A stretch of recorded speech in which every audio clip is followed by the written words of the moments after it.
மாதா தொலைக்காட்சி அன்பர்களே, இறந்த நம்பிக்கையாளர்களின் ஆன்மாக்கள் இறைவனிலே நித்திய இளைப்பாற்றி அடைய நமது மாதா தொலைக்காட்சியோடு இணைந்து ஒரே குடும்பமாக மன்றாடுவோம்.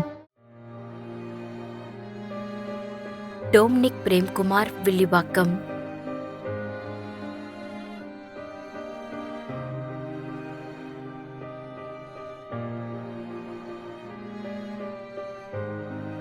ஏ. ஜேம்ஸ், காரைக்குடி.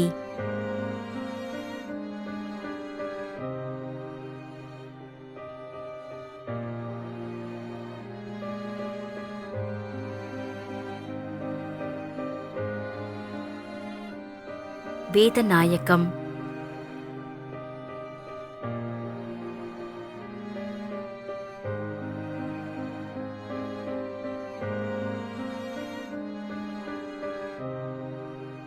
மரியநாதன்.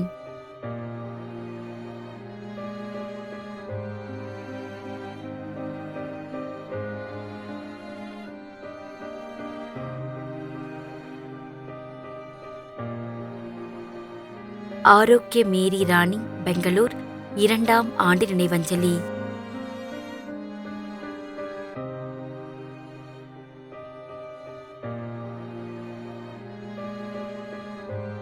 Basil Vijendran Benedict, Toronto, Canada.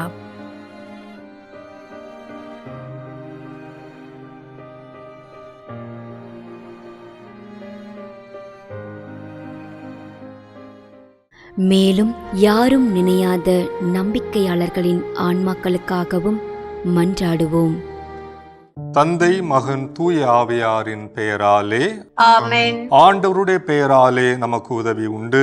விண்ணையும் மண்ணையும் படைத்தவர் அவரே. அருள்வாக்கு. திருவெளிப்பாட்டு நூலிலிருந்து வாசகம். அதிகாரம் 14, இறைவார்த்தை 13. விண்ணகத்திலிருந்து ஒரு குரலை கேட்டேன். இது முதல் ஆண்டவரோடு இணைந்த நிலையில் இறப்போர் பேறு பெற்றோர் என எழுது என்று அது ஒலித்தது. அதற்கு தூய ஆவியார், ஆம், அவர்கள் தங்கள் உழைப்பிலிருந்து ஓய்வு பெறுவார்கள், ஏனெனில் அவர்களின் செயல்கள் அவர்களை பின்தொடரும் என்று கூறினார். ஆண்டவரின் அருள்வாக்கு. இறைவனுக்கு நன்றி. நம்மிடையே வாழ்ந்து இறந்து போன இறைவனின் அடியார்களுக்காகவும், மேலும் குறிப்பாக மாதா தொலைக்காட்சி வழியாக நீத்தார் நினைவில் இன்று நினைவு கூறும் இறைவனின் அடியார்கள் அனைவருக்காகவும் மன்றாடுவோம். விண்ணுலகில் இருக்கின்ற எங்கள் தந்தையே, உமது பெயர் தூயது என போற்ற பெறுக. உமது ஆட்சி வருக. உமது திருவுளம் விண்ணுலகில் நிறைவேறுவது போல மண்ணுலகிலும் நிறைவேறுக. எங்கள் அன்றாட உணவை இன்று எங்களுக்கு தாரும். எங்களுக்கு எதிராக குற்றம் செய்வோரை நாங்கள் மன்னிப்பது போல எங்கள் குற்றங்களை மன்னியும். எங்களை சோதனைக்குட்படுத்தாதேயும், தீமையிலிருந்து எங்களை விடுவித்தருளும். ஆமென். இறைவா, இரக்கம் காட்டுவதும் மன்னிப்பு அளிப்பதும் உமது இயல்பு. ஆகையால் உமது திருவடிகளுக்கு வந்துள்ள இன்று நாங்கள் நினைவு கூறும் ஆன்மாக்கள் மீது இரக்கம் கொண்டு அவருடைய குடும்பத்தார் மற்றும் மாதா தொலைக்காட்சி குடும்பம் செலுத்தும் ஜெபங்களை ஏற்று அவரது குற்றங்களையும் அவற்றிற்குரிய தண்டனையையும் மன்னித்து அமைதியையும் முடிவில்லா வாழ்வையும் தந்திடுமாறு எங்கள் ஆண்டவராகிய கிறிஸ்து வழியாக உம்மை மன்றாடுகின்றோம். ஆமென். நிலையான இளைப்பாறுதலை ஆண்டவரே இவர்களுக்கு அளித்தருளும்.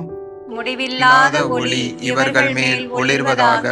இறந்த நம்பிக்கையாளர்களின் ஆன்மாக்கள் இறைவனின் இரக்கத்தினால் அமைதியில் இளைப்பாறுவனவாக. ஆமென்.